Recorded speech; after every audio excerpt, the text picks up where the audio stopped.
Hello everyone, आज से हम लोग स्टार्ट कर रहे हैं मध्य प्रदेश में जो अभी हाल ही में कल ही नोटिफिकेशन आया हुआ है एग्जाम कैलेंडर का।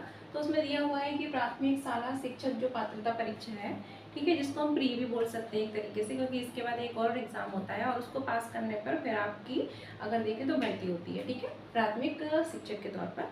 तो प्राथमिक शाला शिक्षक पात्रता परीक्षा है, एक प्रकार का एलिजिबिलिटी टेस्ट है, इसको पार करना पड़ता है। तो ये एग्ज़ाम जो है वो कब होगा, 2024 का एग्ज़ाम जो है सितंबर 2024 में होगा। ये जो परीक्षा है ये कब होगी, अगर हम देखें तो सितंबर में आयोजित होगी, ठीक है। अब इसके फॉर्म आने ही वाले हैं, सितंबर में आयोजित होगी। और इसमें क्या, अगर हम देखें तो इसमें पर्यावरण से संबंधित कुछ भाग दिया हुआ है, और पर्यावरण से जो संबंधित पार्ट है, ठीक है, पर्यावरण से संबंधित जो हमारा पार्ट है वो टोटल कितने मार्क्स का है, 30 मार्क्स का है, ठीक है। 30 अंकों का एक जो भाग है, हमारी जो परीक्षा होगी उसमें 30 अंकों का एक भाग है जो किससे संबंधित है, पर्यावरण से संबंधित है। और इसके भी 2 पार्ट हैं, जिसमें से अगर हम देखें तो हमारा जो 20 मार्क्स का भाग है, ठीक है, वो किससे संबंधित है, इन विषयों इससे संबंधित है। ये उसके टॉपिक है, जिसमें से अगर हम देखें तो हमारा परिवार, हमारे मित्र, खेल एवं कार्य, आवास, हमारा भोजन और आदतें, पानी और हवा प्रदूषण एवं संक्रमण, प्राकृतिक वस्तुएं और उपज, मानव निर्मित साधन एवं उनके क्रियाकलापों का मतलब जो मानव निर्मित साधन है, ठीक है, उसके क्रियाकलापों का प्रभाव, और लास्ट है अंतरिक्ष विज्ञान। तो इससे संबंधित जो प्रश्न पूछे जाएंगे, ऑब्जेक्टिव प्रश्न, ठीक है, तो वो पूछे जाएंगे कितने, 20 नंबर के, ठीक है। तो ये जो टॉपिक है इनसे रिलेटेड जो क्वेश्चन आएंगे वो कितने के आएंगे, 20 मार्क्स के आएंगे। और बचे क्या, शेष 10 मार्क्स, ठीक है। अगर हम देखें 10 मार्क्स, तो ये किससे संबंधित होंगे, एनवायरनमेंट से संबंधित जो पेडागोगी होती है, ठीक है, उससे संबंधित क्वेश्चन आएंगे। तो यहाँ मैं आपको अगर देखें तो प्राथमिक शाला शिक्षक पात्रता परीक्षा के अंतर्गत जो एनवायरनमेंट सब्जेक्ट टॉपिक है, ठीक है, एनवायरनमेंट के अंतर्गत अगर हम देखें तो 30 मार्क्स के टोटल क्वेश्चन इसमें आते हैं। और इसमें मैं आपको 30 मार्क्स के अंतर्गत 20 मार्क्स का ये टॉपिक और 10 मार्क्स की क्या पेडागोगी कंप्लीट कराऊंगी। तो जो एग्जाम दे रहे हैं और जो मेरे चैनल को देख रहे हैं वो सबसे पहले सब्सक्राइब कर लें, क्योंकि हम इन टॉपिक को अगर देखें तो नंबर वाइज नंबर स्टार्ट करेंगे। आज हम लोग स्टार्ट कर लेते हैं यहाँ से, क्योंकि प्रदूषण जो है वो सभी लोगों ने थोड़ा थोड़ा प्रदूषण से तो परिचित होते ही है कि प्रदूषण क्या है। तो हम लोग स्टार्ट करते हैं प्रदूषण से, इसके बाद हम एक एक करके सारे जो टॉपिक हैं हमारे उनको कंप्लीट कर लेंगे, ठीक है। तो आज मैं आपको थोड़ा इंट्रो दे रही हूँ कि प्रदूषण होता क्या है, और कल से हम अपनी रेगुलर क्लास स्टार्ट करेंगे, एक एक टॉपिक को कंप्लीट करते आएंगे। आप चाहें तो एनवायरनमेंट का जो सिलेबस है, ठीक है, इसको नोट कर सकते हैं। और ये सिलेबस हमारी प्राथमिक शाला शिक्षक पात्रता परीक्षा 2024 जो सितंबर में होने वाली है उसका है, ठीक है। तो जिन्होंने अगर हमारे चैनल को सब्सक्राइब नहीं किया वो सब्सक्राइब कर लें और अपने फ्रेंड सर्कल में भी शेयर कर दें, ठीक है।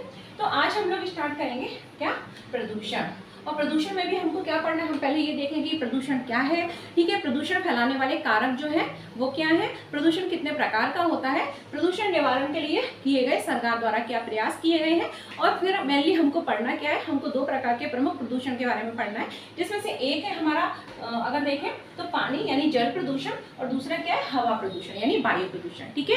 तो ये हम मेनली स्टार्ट कर रहे हैं अभी, ठीक है, प्रदूषण, ठीक है। मुख्य रूप से हम मेनली पढ़ेंगे कि मेनली तो हमको पढ़ना है पानी और हवा संबंधित प्रदूषण, लेकिन हम सारे प्रदूषण क्या होते हैं, उनके कारक क्या है, किस प्रकार वो फैलते हैं, ठीक है, उन सबकी भी हल्की हल्की स्टडी कर लेंगे। और मेन फोकस हमारा रहेगा जल और वायु प्रदूषण पर। तो स्टार्ट करते हैं हम प्रदूषण, ठीक है, हमारे जो एनवायरनमेंट से रिलेटेड जो अगर देखें टॉपिक आएंगे तो उसमें हम स्टार्ट कर रहे हैं आज प्रदूषण। तो अगर हम देखें प्रदूषण क्या है, ठीक है, तो प्रदूषण क्या होता है, हमारा जो पर्यावरण है, हमारा एनवायरनमेंट है, तो पर्यावरण के घटक होते हैं, एक होता है भौतिक घटक, एक होते हैं जैविक घटक, ठीक है। तो पर्यावरण के घटकों में अगर हम देखें प्रदूषण क्या है, तो इसको भी मैं क्लीन कर लेती हूँ, ठीक है। तो पर्यावरण के घटकों में होने वाला अवांछनीय परिवर्तन, किसी भी प्रकार का अवांछनीय परिवर्तन क्या कहलाता है, प्रदूषण। प्रदूषण क्या है, प्रदूषण यानी कि पॉल्यूशन, ठीक है। तो पॉल्यूशन क्या है, अगर हम देखें तो पर्यावरण के जो घटक है, ठीक है, पर्यावरण के घटकों में भौतिक और रासायनिक रूप से होने वाला जो किसी भी प्रकार का अगर हम देखें तो कैसा अवांछनीय परिवर्तन, ठीक है, किसी भी प्रकार का अवांछनीय परिवर्तन क्या कहलाता है, प्रदूषण कहलाता है। तो मैं डेफिनेशन लिख देती हूँ, आप लोग चाहे तो नोट भी कर सकते हैं, मैं आपको बोल बोल के नोट भी करा लूंगी, आप लोग नोट्स बना लीजिए, ठीक है। देखिए सबसे पहले क्या, मेरे चैनल को लाइक कर दीजिए, ठीक है, क्योंकि आपको समझने में तो आएगा ही, 100% मेरी गारंटी है। तो प्रदूषण क्या है, तो प्रदूषण की अगर हम डेफिनेशन लिखें तो प्रदूषण क्या है, अगर हम देखें तो पर्यावरण के, ठीक है, पर्यावरण के घटकों में होने वाला, पर्यावरण के घटकों में होने वाला। अब कैसे घटक, ठीक है, पर्यावरण के जो घटक हैं उसमें होने वाला किसी भी प्रकार का, ठीक है, अगर हम देखें पर्यावरण के घटकों में होने वाला कैसा परिवर्तन, भौतिक, रासायनिक और जैविक जो गुण होते हैं उनमें होने वाला किसी प्रकार का जो परिवर्तन होता है, कैसा परिवर्तन, अवांछनीय। अवांछनीय मतलब इसकी जरूरत नहीं थी कि ऐसा कुछ हो, लेकिन हो गया, ठीक है। किसके कारण हुआ, हमारे कारण भी हो सकता है, प्राकृतिक कारणों से भी हो सकता है, ठीक है। तो पर्यावरण के घटकों में होने वाला अवांछनीय परिवर्तन, कैसा परिवर्तन, अगर हम देखें अवांछनीय परिवर्तन, ठीक है, पर्यावरण के घटकों में होने वाला किसी भी प्रकार का अवांछनीय परिवर्तन जो है वो क्या कहलाता है, प्रदूषण कहलाता है, ठीक है। पर्यावरण के घटकों में होने वाला, ठीक है, किसी भी प्रकार का कैसा परिवर्तन, भौतिक, रासायनिक और जैविक गुणों में होने वाला अवांछनीय परिवर्तन जो है वो क्या कहलाता है, प्रदूषण कहलाता है, ठीक है। घटकों के गुणों में होने वाला, एक और कर लो, घटकों के, ठीक है, गुणों में होने वाला, गुणों में होने वाला, ठीक है। कैसे गुण, अगर ब्रैकेट में लिख लो, भौतिक गुण, रासायनिक गुण और जो जैविक गुण होते हैं, ठीक है, इनमें होने वाला किसी प्रकार का अवांछनीय परिवर्तन जो है वो क्या कहलाता है, प्रदूषण कहलाता है। अगर हम देखें प्रदूषण, तो प्रदूषण फैलाने वाले जो कारक होते हैं, कारक, ठीक है, प्रदूषण फैलाने वाले जो फैक्टर होते हैं उनको क्या कहलाते हैं, पॉल्यूटेंट कहलाते हैं। प्रदूषण को हम बोलते हैं पॉल्यूशन, और प्रदूषण फैलाने वाले जो कारक हैं वो क्या कहलाते हैं, पॉल्यूटेंट कहलाते हैं, यानी कि प्रदूषक, ठीक है। तो आप लोग नोट कर लो कि प्रदूषण हमने देख लिया, अब हम देख रहे हैं क्या प्रदूषक क्या होते हैं, प्रदूषक, ठीक है, पॉल्यूटेंट। तो प्रदूषक क्या है, प्रदूषण फैलाने वाले कारक, प्रदूषण फैलाने वाले कारक, ये क्या कहलाते हैं, हमारे प्रदूषक कहलाते हैं। अगर आप लोगों को नोट्स बनाने हो ना तो आप लोग कमेंट बॉक्स में कमेंट कर देना, तो मैं आप लोगों को लिखा भी दिया करूंगी, ठीक है। समझाती तो हुई, जैसे क्लास में लिखाते हैं ना नॉर्मल क्लास में, वैसे लिखा दिया करूंगी, ठीक है। तो आप लोग कमेंट बॉक्स में कमेंट करके जरूर बताना कि आप लोगों को लिखना है कि ओनली समझना है, ठीक है। तो प्रदूषक क्या होता है, प्रदूषण फैलाने वाले कारक या फैक्टर, कारक को क्या बोलते हैं, फैक्टर, ठीक है। ऐसे फैक्टर जो क्या पॉल्यूशन फैलाते हैं वो क्या कहलाते हैं, पॉल्यूटेंट कहलाते हैं, ठीक है, प्रदूषक कहलाते हैं।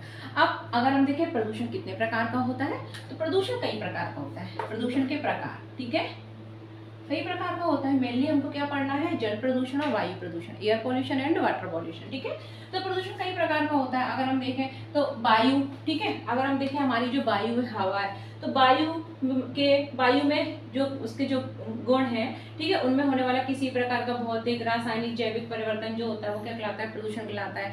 ऐसे हम जल देखें तो जल के भौतिक, रासायनिक, जैविक गुणों में होने वाला किसी भी प्रकार का अवांछनीय परिवर्तन जल प्रदूषण कहलाएगा। ऐसे मृदा के भौतिक, रासायनिक, जैविक गुणों में होने वाला अवांछनीय परिवर्तन मृदा प्रदूषण कहलाएगा, ठीक है।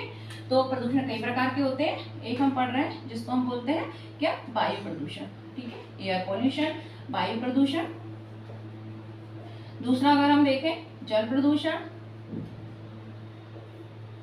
वाटर पॉल्यूशन, ठीक है, मृदा प्रदूषण, सॉइल पॉल्यूशन, ठीक है, वायु हो गया, जल हो गया, इसके बाद मृदा हो गई। मृदा के बाद भी होता है ध्वनि प्रदूषण, ठीक है। एक क्या होता है हमारा, ध्वनि प्रदूषण। भाई जब बहुत ज़्यादा नॉइज़ होता है तो क्या होता है, हमको अच्छा नहीं लगता है, हमारी हार्ट बीट बढ़ जाती है, ठीक है, और बीपी बढ़ जाता है। इसके बाद क्या होता है कि कोई मतलब बहुत सारे लोग जो है वो मेंटली डिस्टर्ब भी हो जाते हैं, ज़्यादा मतलब नॉइज़ में रहते हैं, हमारे कान के जो पर्दे हैं वो फट जाते हैं, सुनाई देना कम होने लगता है हमको, धीरे धीरे इंसान चिड़चिड़ा होने लगता है। तो ये साउंड पॉल्यूशन के कारण ही होता है, ठीक है। तो अगर हम देखें प्रदूषण कितने प्रकार के होते हैं, तो प्रदूषण कई प्रकार के होते हैं। मेनली मैं कुछ प्रमुख प्रदूषण लिख दे रही हूँ, जैसे कि अगर हम देखें कौन सा, वायु प्रदूषण, जल प्रदूषण, ठीक है, मृदा प्रदूषण, ध्वनि प्रदूषण और रेडियोधर्मी प्रदूषण। अगला कौन सा है, रेडियो धर्मी प्रदूषण, ठीक है, रेडियोधर्मी प्रदूषण। तो हो गया प्रदूषण मेनली कितने प्रकार के होते हैं, air pollution, water pollution, soil pollution, sound pollution and radio active pollution, ठीक है। रेडियो एक्टिव जो मटेरियल होते हैं, पदार्थ होते हैं, उनसे होने वाला रेडियोधर्मी प्रदूषण। यहाँ हमको मेनली पढ़ना किसके बारे में है, तो हम वही देखेंगे, क्योंकि हमारे जो टॉपिक है, सिलेबस में मेंशन है, ठीक है, दिया हुआ है वायु प्रदूषण और कौन सा, जल प्रदूषण, ठीक है। वायु प्रदूषण, जो प्रदूषण है, थोड़ा मृदा ध्वनि रेडियोधर्मी को हल्का हल्का देख लेंगे थोड़ा बहुत, लेकिन मेनली फोकस हमारा रहेगा वायु प्रदूषण और जल प्रदूषण पर। ठीक है, तो अब हम लोग देखते हैं क्या वायु प्रदूषण। सबसे पहले स्टार्टिंग करते हैं हम लोग कि वायु प्रदूषण क्या है। ठीक है, जिन्होंने लाइक नहीं किया हो वो लाइक कर दे, आपको समझ में तो आना है, आप इसकी मतलब चिंता छोड़ दीजिए और बस कॉपी पेंसिल ले लीजिए और नोट बनाने लगिए। ठीक है, और आप लोगों को अगर लगता है कि मैं आपको लिखाऊं तो मैं आपको लिखा भी दूंगी, आप बस कमेंट बॉक्स में बता दीजिएगा आपको लिखना है कि नहीं लिखना। ठीक है, तो अगला हम सबसे पहले प्रदूषण कौन सा देख रहे हैं, वायु प्रदूषण। ठीक है, तो वायु प्रदूषण क्या होगा, जो अगर हम देखें तो वायु के, ठीक है, अगर जो घटक होते हैं, ठीक है, उसके घटकों के भौतिक, रासायनिक और जैविक गुणों में होने वाला अवांछनीय परिवर्तन क्या कहलाएगा, हमारा वायु प्रदूषण कहलाएगा। ठीक है, तो क्या लिख सकते हैं, वायु के, ठीक है, गुणों में होने वाला भौतिक, रासायनिक और जैविक परिवर्तन। ठीक है, कैसा परिवर्तन, जैविक परिवर्तन, लेकिन कैसा होना चाहिए, अवांछनीय। वायु के गुणों, अब जो एयर की क्वालिटी है उसके फिजिकल प्रॉपर्टी चेंज हो गई, केमिकल प्रॉपर्टी चेंज हो गई, ठीक है, बायोलॉजिकल प्रॉपर्टी चेंज हो गई, तो क्या हुआ, सब कुछ चेंज हो गया और क्या हो गया, प्रदूषण उत्पन्न हो गया, पॉल्यूशन हो गया। तो वायु के घटकों में होने वाला किसी प्रकार का अवांछनीय परिवर्तन जो है वो क्या कहलाता है, वायु प्रदूषण कहलाता है। अगर हम देखें वायु प्रदूषण के हमको पढ़ना क्या है, तो वायु प्रदूषण में सबसे पहले हमको देखना है कि वायु प्रदूषण का कारण क्या होता है। वायु प्रदूषण का क्या है, कारण क्या है, हमको देखना है। नंबर पहला पॉइंट, वायु प्रदूषण होता क्यों है। ठीक है, वायु प्रदूषण का कारण क्या है, प्राकृतिक कारण भी हो सकते हैं, मानव निर्मित भी कारण हो सकते हैं। तो वायु प्रदूषण के कारण क्या है, इसके बाद हम लोग देखेंगे प्रमुख जो है वायु को प्रदूषण करने वाले कारक कौन कौन से हैं, यानी कि प्रमुख प्रदूषक, ठीक है, पॉल्यूटेंट बताया था ना, जो प्रदूषण फैलाते हैं उनको क्या बोलते हैं, प्रदूषक। ठीक है, तो सेकंड पॉइंट हम देखेंगे वायु प्रदूषण में कि हमारे जो वायु को प्रदूषित करने वाले कारक कौन से हैं, तो इनको क्या बोलते हैं, प्रदूषक। प्रदूषक कौन कौन से हैं, पॉल्यूटेंट कौन कौन से हैं, और उनका क्या प्रभाव क्या पड़ता है। जो प्रदूषक हैं, ठीक है, प्रदूषक कौन से हैं और इनका क्या देखेंगे हम, प्रभाव। इसका प्रभाव क्या पड़ता है हम पर, वनस्पतियों पर, जो लिविंग है, नॉन लिविंग है, उन पर क्या प्रभाव पड़ रहा है ये देखेंगे। नॉन लिविंग पर भी पड़ता है, बताएंगे कैसे पड़ता है। ठीक है, ये देखेंगे। उसके बाद हम क्या देखेंगे, कुछ अदर अन्य तत्व भी देख लेंगे, कुछ महत्वपूर्ण अन्य तत्व भी देख लेंगे। ठीक है, इंपॉर्टेंट कुछ अन्य पॉइंट भी देख लेंगे, महत्वपूर्ण कुछ अन्य बिंदु भी देखेंगे। ठीक है, तो वायु प्रदूषण में मेनली हमको क्या पढ़ना है, वायु प्रदूषण में पढ़ना है कि पहले तो कि वायु प्रदूषण होता है क्या। तो वायु के घटकों में होने वाला किसी प्रकार का अवांछनीय परिवर्तन जो है वायु प्रदूषण कहलाता है। और कैसा परिवर्तन होता है, भौतिक, रासायनिक, जैविक गुणों में परिवर्तन हो जाता है। ठीक है, वायु प्रदूषण के कारण क्या है, किस कारण से होता है, वायु प्रदूषण जो है उसके लिए रिस्पॉन्सिबल फैक्टर कौन से हैं, यानी कि प्रदूषक कौन से हैं। ठीक है, इनका क्या प्रभाव पड़ता है हम पर, वनस्पतियों पर सॉरी, और कुछ अन्य महत्वपूर्ण बिंदु देखेंगे जो परीक्षा की दृष्टि से उपयोगी होते हैं। ठीक है, तो अब हम सबसे पहले देख लेते हैं वायु प्रदूषण को, थोड़ा डिटेल पर देख लेते हैं, क्योंकि हमारे जो सिलेबस है एनवायरमेंट का उसमें ये मेंशन है। ठीक है, पर्यावरण में। तो अब हेडिंग डालिए कि कारण। ठीक है, इसका कारण क्या है, यानी कि जो वायु का जो प्रदूषण है वो क्यों होता है, इसका कारण क्या है। तो मैंने बताया कि इसके कई कारण हो सकते हैं, कुछ प्राकृतिक कारण भी हो सकते हैं, कुछ मानव निर्मित भी कारण हो सकते हैं। ठीक है, तो आप एक टेबल बना लीजिए और इस टेबल में हम लिखेंगे कि प्रमुख वायु प्रदूषण क्या है। ठीक है, तो सबसे पहले देख लेते हैं कारण। ठीक है, कारण, तो वायु प्रदूषण का कारण क्या है, वायु प्रदूषण के कई कारण हो सकते हैं। पहला क्या है, प्राकृतिक कारण, दूसरा क्या है, मानव निर्मित कारण। ठीक है, प्राकृतिक कारण और मानव निर्मित कारण। अब प्राकृतिक कारण में क्या हो गया, प्राकृतिक कारण में ये हो गया कि अगर हम देखें कि कहीं पे एकदम से आप देखो तो आग लग गई, जंगलों में आग लगती है, अपने आप भी लग जाती है, मानव भी लगाता है। ठीक है, जंगलों में आग लगती है, दावानल, जंगलों में लगने वाली आग को दावानल कहते हैं। आग लग गई, आग लगने से क्या हो गया कि बहुत सारी क्या होता है, आप देखो तो राख वगैरह एटमॉस्फेयर में पूरे में मिल जाती है। ठीक है, तो वहाँ की वायु क्या थोड़ी जो उसका जो अगर देखें तो उसकी जो क्वालिटी थोड़ी चेंज हो जाती है उस जगह की जहाँ आग लगती है, तो कार्बन डाइऑक्साइड वगैरह ज़्यादा हो जाती है, ठीक है, राख वगैरह उसमें मिल जाती है एयर में। तो प्राकृतिक कारण हो गया, और भी कई कारण हो सकते हैं, ठीक है, धूल मिट्टी ज़्यादा होना, हवा में धूल मिट्टी की मात्रा ज़्यादा होना, ठीक है। मानव निर्मित कारणों में क्या हो सकता है, मानव निर्मित कारकों में होता है जैसे कि वो ज़्यादा क्या, अगर हम देखें तो जो हमारी जो गाड़ियाँ होती है ना, उनमें हम ईंधन का प्रयोग करते हैं, ईंधन का प्रयोग करते हैं तो कई सारे जो तत्व हैं और गैसें हैं, विषैली गैसें हैं जो हमारे वायुमंडल में उत्सर्जित होती है और हमारी वायु को प्रदूषण करती हैं, ठीक है। तो एक एक करके कुछ प्रमुख कारक देख लेते हैं, कौन कौन से फैक्टर रिस्पॉन्सिबल हैं, ठीक है, और फिर इनका क्या प्रभाव पड़ता है, ठीक है। अब हम देख लेते हैं प्रमुख कारक कौन कौन से हैं और कहाँ से निकलते हैं और उसका क्या प्रभाव पड़ता है, ठीक है। तो कारक जो होते हैं वायु को प्रदूषण करने वाले जो कारक होंगे वो क्या कहलाएंगे, प्रदूषक कहलाएंगे। तो एक लिस्ट बना लेते हैं, इधर हम लिखेंगे प्रदूषक, ठीक है, यानी कि पॉल्यूटेंट कौन कौन से हैं और उनका प्रभाव, ठीक है, इनका इफेक्ट क्या किस पर पड़ता है, हम वनस्पतियों पर आखिर क्या प्रभाव पड़ता है, ठीक है। तो इससे आपको याद हो जाएगा। तो प्रदूषण, इसको बोलते हैं पॉल्यूटेंट, क्या बोलते हैं, पॉल्यूटेंट, ठीक है, और ये होता है इफेक्ट, ठीक है, क्या प्रभाव पड़ रहा है। तो अगर हम पहला पॉल्यूटेंट की बात करें तो पहले पॉल्यूटेंट जो है वो क्या है, अगर हम देखें तो कार्बन मोनोऑक्साइड, पहला क्या है कार्बन मोनोऑक्साइड, CO कार्बनिक यौगिक है, ठीक है। और दूसरा भी अगर कार्बन से रिलेटेड देखें तो ये क्या है कार्बन डाइऑक्साइड CO2, ठीक है, CO2, CO को बोलते हैं कार्बन मोनोऑक्साइड। और ये जो है कहाँ से निकलती है, आप लोगों ने देखा सुना होगा कि सोते सोते, ठीक है, घर में सो रहे थे ठंड के टाइम पे और सोते सोते भगवान को प्यारे हो गए, ठीक है, पता भी नहीं चला।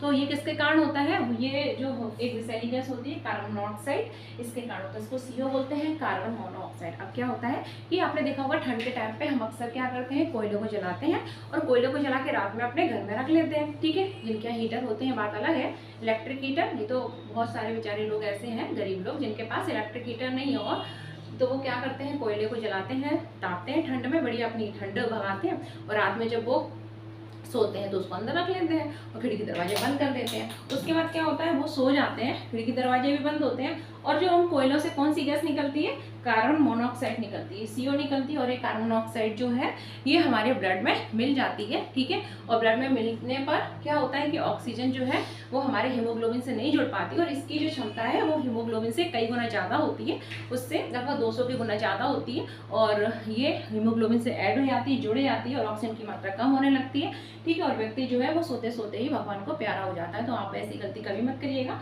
कि कभी भी सोते टाइम जो कोयला है उसको कमरे में नहीं रखना है, ठीक है, नहीं रखना है। तो एक पॉल्यूटेंट क्या है कार्बन मोनोऑक्साइड, हमारी वायु को प्रदूषण करता है। कार्बन डाइऑक्साइड भी है, ठीक है, हम लोग क्या लकड़ी जलाते हैं, ठीक है, इससे भी कार्बन डाइऑक्साइड गैस निकलती है, याद रखना, ठीक है। ईंधन वगैरह जलाते हैं कार्बन डाइऑक्साइड गैस निकलती है। हम भी क्या करते हैं, अगर अपने जो रेस्पिरेशन करते हैं, श्वसन करते हैं, तो कार्बन डाइऑक्साइड हमारे द्वारा ही हम रेस्पिरेशन श्वसन के दौरान निकलती है, ठीक है। पेड़ पौधे भी श्वसन करते हैं और कार्बन डाइऑक्साइड गैस निकालते हैं, ठीक है, याद रखना। पेड़ पौधे फोटोसिंथेसिस के दौरान, प्रकाश संश्लेषण क्रिया के दौरान ऑक्सीजन निकालते हैं और अगर वो श्वसन तो करेंगे ही क्योंकि वो भी लिविंग है, तो उसके दौरान क्या निकालते हैं, वो कार्बन डाइऑक्साइड ही निकालते हैं, ठीक है। ये प्रश्न आता है और बहुत से लोग गलत कर देते हैं, ठीक है। तो एक प्रदूषक क्या हो गया कार्बन मोनोऑक्साइड, ठीक है, दूसरा क्या है कार्बन डाइऑक्साइड, ठीक है। और इनका इफेक्ट क्या है, दोनों से ही है कि हमारी जो श्वसन संबंधी समस्याएं होती हैं, क्या होती है, श्वसन संबंधी समस्याएं, ठीक है, हम पर क्या प्रभाव पड़ता है, श्वसन संबंधी समस्याएं और इस पर भी श्वसन संबंधी समस्याएं, ठीक है, याद रखना, ठीक है। ये काफी खतरनाक होती है कार्बन मोनोऑक्साइड, ठीक है। अगला अगर हम देखें, ये कार्बन की कंपाउंड है, कार्बन की यौगिक है। इसके बाद अगर हम देखें अगली गैस होती है जिसको बोलते हैं सल्फर डाइऑक्साइड, ठीक है, SO2 सल्फर डाइऑक्साइड। अब सल्फर डाइऑक्साइड जो होती है इसका अगर हम इफेक्ट देखें तो एसिड रेन के बारे में आपने सुना होगा, अम्लीय वर्षा सुना होगा, एसिड रेन, ठीक है, जो हमारी जो गाड़ियाँ रहती हैं, ठीक है, वाहन रहते हैं तो उनसे निकलती है, ठीक है, सल्फर डाइऑक्साइड गैस और सल्फर गैस। इसका जो सल्फर डाइऑक्साइड होती है इसका जो अगर देखें प्रभाव, ठीक है, तो क्या है, इसके कारण एसिड रेन होती है। और एसिड रेन अम्लीय वर्षा मिलनी क्या होता है, देखो बताती हूँ, अम्लीय वर्षा, ठीक है, एसिड रेन है क्या, देखो जब सल्फर के और किसके अगर हम देखें सल्फर और नाइट्रोजन के ऑक्साइड जो होते हैं वो हमारे वाटर मॉलिक्यूल से मिलते हैं और क्या बनाते हैं, नाइट्रिक अम्ल बनाते हैं, क्या बनाते हैं, नाइट्रिक अम्ल बनाते हैं और क्या बनाते हैं, सल्फ्यूरिक अम्ल बनाते हैं, क्या बनाते हैं, सल्फ्यूरिक अम्ल बनाते हैं, ठीक है। और ये नाइट्रिक अम्ल, सल्फ्यूरिक अम्ल जो होते हैं वो वर्षा जल के साथ पृथ्वी पर बरसते हैं, तो ऐसी वर्षा को हम अम्लीय वर्षा कहते हैं। क्या कहते हैं? अम्लीय वर्षा कहते हैं। और ये वर्षा जो है लिविंग को तो नुकसान पहुंचाती है, जो नॉन लिविंग है ना उसको भी प्रभावित करती है, उस पर भी, ठीक है, उनको भी प्रभावित करती है, उनके गुणों में भी परिवर्तन ला देती है, उनके लिए भी खतरनाक है। जो संगमरमर है ना, संगमरमर का पीला रंग इस अम्लीय वर्षा का ही कारण है, ठीक है। कैंसर होने लगता है, उसको क्या बोलते हैं? संगमरमर का कैंसर, ठीक है। तो एसिड रेन के ही कारण होता है। हमारा ताजमहल जो है उसको खतरा है इस एसिड रेन से, हमको भी है, ठीक है। और अगर देखें वनस्पतियों को भी है, चली जाती है बिल्कुल, ठीक है। तो सल्फर डाइऑक्साइड जो है उसके कारण क्या होता है? एसिड रेन होती है। सल्फ्यूरिक अम्ल के कारण भी एसिड रेन होती है, ठीक है। बात करें अगर नाइट्रोजन के ऑक्साइड, ठीक है, नाइट्रोजन किसके ऑक्साइड अगर बात करें तो N2O, नाइट्रोजन का ऑक्साइड क्या होता है? N2O, ठीक है, NO, नाइट्रस ऑक्साइड, तो NO, ठीक है। इसके कारण भी क्या होता है? एसिड रेन होता है। क्या होता है? मेनली एसिड रेन होता है, गाड़ियों से, वाहनों से के धुओं से निकलते हैं, ठीक है। फिर एक आता है हाइड्रोकार्बन, और हाइड्रोकार्बन जो होते हैं उनसे क्या नहीं होता है? श्वसन संबंधी, उनसे भी अगर हम देखें तो रोग हो जाते हैं, कैंसर इत्यादि हो जाता है। ये इंपॉर्टेंट है जो मैं लिख रही हूँ। इसके बाद एक है CFC को बोलते हैं क्लोरोफ्लोरोकार्बन, काफी महत्वपूर्ण है। CFC इसको फ्रीऑन भी बोलते हैं। क्या बोलते हैं इसको? फ्रीऑन भी बोलते हैं। और CFC का अगर हम देखें इफेक्ट जो है वो क्या है? जो क्लोरोफ्लोरोकार्बन है ना, फ्रीऑन भी कहते हैं, कहाँ से निकलती है? रेफ्रिजरेटर वगैरह जो है, ठीक है, उनमें हम इनका यूज करते हैं, और ये हमारे लिए नुकसानदायक है, ठीक है। इससे संबंधित कुछ प्रोटोकॉल भी हुए थे, बताऊंगी आपको। तो CFC क्लोरोफ्लोरोकार्बन, इसका नाम फ्रीऑन है, और इससे किसको